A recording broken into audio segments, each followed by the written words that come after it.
YouTube. Yan naman ako ulit. Naalala mo pa ako. Si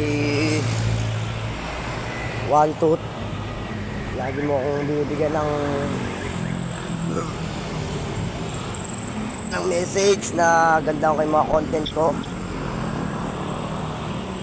Karoon kasi ng problema. Nahulog yung una kong gamit na cellphone. Kaya hindi ako nakapag-base ng magandang content. Sana YouTube, magustuhan mo itong mga papakita ko ngayon.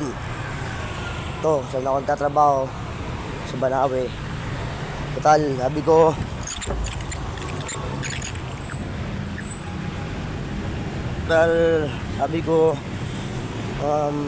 dito na ako tatrabaho sa mga pyesa ng sasakyan. Naisip ko na bigay sa kanila yung mga kaalaman ko, mga bagsakan ng sasakyan, bilhan ng mabago, Star Plus, galing Japan, Korea, dito lahat, YouTube.